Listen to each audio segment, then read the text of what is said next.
Spoilers ahead. Watch out, and take care. The movie begins with one of the main characters, Jack Quinn, on a secret mission. Jack retrieves a truckload of plutonium, stolen from a US military base in Croatia by international freelance terrorist Stavros. In the process, he is followed by a motorcyclist who ends up falling into a fire. Military forces try desperately to stop him with guns and tanks, but with no success. The truck is bulletproof and resists all weapons. Jack then drives the truck directly into the river. Next, he reaches a rail line, which he crosses and destroys a couple of wagons. In this way, he manages to escape the authorities because the train is still moving. After successfully completing this last mission 3 years earlier, government counter-terrorism agent Jack Paul Quinn is relaxing at a swimming pool in southern France, with his pregnant wife, Catherine. It is important to him to have more quality time with his wife as he starts his own family. Suddenly, a representative of the government materializes in front of Jack, and informs him that Stavros, Jack's archenemy, has resumed his evil activities. The official then persuades him to come out of retirement to complete one final mission. The action then shifts to Rome, where we see a representative of the government getting into a car, only to be confronted by an assailant who points a gun at him, and orders him to drive. It turns out that the man is Stavros, the criminal Jack is tasked with apprehending. It would appear that the government representative has crossed a certain line, and as a result, Stavros has decided to punish him by locking him in the car, while he detonates a C4 explosive. Jack is hesitant to resume his responsibilities, but after the representative is murdered by Stavros, he gives in and agrees to do so. He decides to travel to Antwerp, Belgium, in order to meet the eccentric arms dealer Yaz. His decision to do so is based on the information he has received. He is brought by Yaz to the laboratory, which is where he has concealed the weapons. Jack releases a pin explosive inadvertently, nearly taking the lives of everyone else. Jack, having first armed himself, next confronts the Delta team that has been assembled to apprehend Stavros. An observation is made that Stavros is present in a theme park. Jack states that they cannot afford to lose Stavros, so they should only aim to wound him. The team travels to the park and takes up position there, but Jack is hesitant to give the order to shoot Stavros, after it is revealed that he is accompanied by his 6-year-old. Stavros takes advantage of John's hesitation, which leads to a firefight that ultimately results in the death of Jack's team sniper. During the battle, a number of Jack and Stavros men are killed, however the deaths of Stavros's wife and son are of far greater significance. After evading capture, the villain makes his way to a medical facility, where he murders the staff members and then switches off the lights. Jack decides to give a chase, and makes his way slowly toward the maternity ward. A fight breaks out between Jack and Stavros, and the villain swears that he will exact revenge for the death of his son. Stavros gets away by concealing a grenade in a baby's crib and running away. Jack is able to locate it and dispose of it in time, but he sustains injuries, and is knocked unconscious after the explosion. Jack finds himself awake on the colony, the impenetrable and unobservable island that serves as the prison for secret agents. He finds out that he was dispatched to the colony as a punishment for his failure to apprehend Stavros. His family has been informed that he was brutally put to death. Every day, the agents are subjected to being screened with a fingerprint scanner. Jack comes into contact with another agent, who goes by the name of Goldsmith, and has been stationed in the colony for the past 6 years. The other agents, who it turns out were Goldsmith's former co-workers, are presented to him for the first time.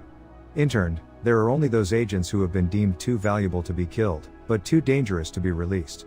It is expected of those who live in the colony, that they will contribute their knowledge and experience to the investigation of potential terrorist threats. Jack finds out later that there are traps in the ocean, that were set up to prevent agents from fleeing the island. In addition, Goldsmith divulges the information that each agent is assigned a specific kind of guardian, who monitors his every move, and is obligated to put an end to the agent if he attempts to flee the facility. During this time, Jack's wife Catherine gets a phone call from an art gallery in Rome, informing her that they would like to exhibit her sculptures, and that they will immediately send a plane to pick her up. Catherine takes a flight to Rome and meets the exhibition organizer there. The organizer tells Catherine that the gallery owner will meet with her at a later time. Jack is currently suffering from boredom in the colony, and is working on getting back into shape. He exercises to increase the amount of time he can go without breathing, most likely in preparation for his egress. The only thing that changes about his day-to-day activities is the number of days he spends counting down until his wife's birthday. He receives a message from Stavros one day, informing him that the latter has captured Catherine, while he is engaged in the process of analyzing information regarding the terrorist attack. Despite this, Jack is able to keep his emotions in check, and he comes to the realization that in order to save her, he must flee the colony.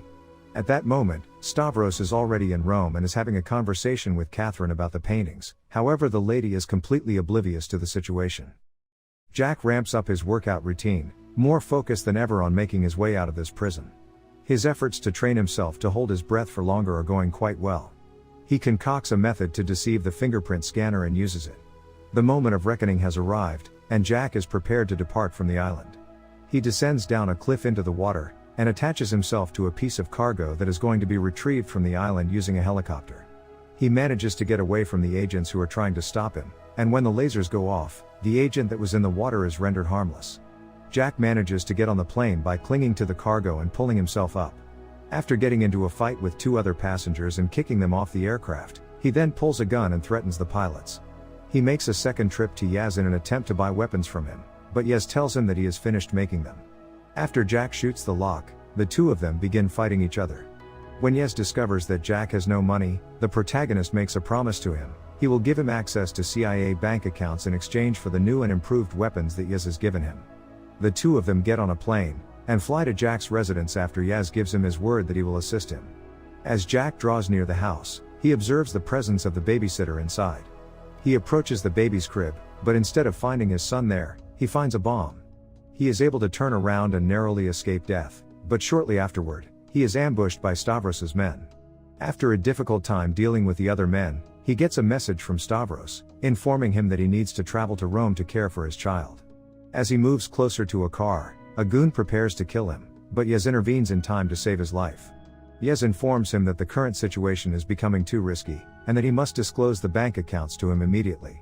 After assisting him in arriving in Rome, Jack assures him that he will fulfill his promise. Yaz reveals after they have arrived that he knows people in this city who are able to assist him in his endeavors. Next, we see Goldsmith, who is probably planning to kill Yaz and Jack by following their movements and keeping an eye on them. Following the delivery of an ultrasound of the baby to a pre-arranged appointment by Stavros, Yaz learns that Jack's wife is expecting their first child. Yaz discovers that Jack has lied about the bank accounts and is unable to pay him. However, as soon as he learns about Jack's family, he begins to feel more sympathetic toward him, and makes the decision to continue assisting him. Jack sends an email to Stavros proposing to meet in the town square, knowing that Stavros will have to take the bait.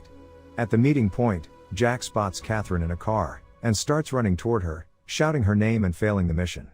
Stavros intercepts him before he can reach her, after which a shootout begins as Catherine drives away. Jack tracks Stavros's henchman to the hotel room where Catherine is being held. He reaches a man with a briefcase that is nothing more than an automatic rifle, but still manages to defeat him. Inside a hotel room, Jack must fight a martial arts master. Although with great difficulty, he eventually manages to kill him with his own weapons.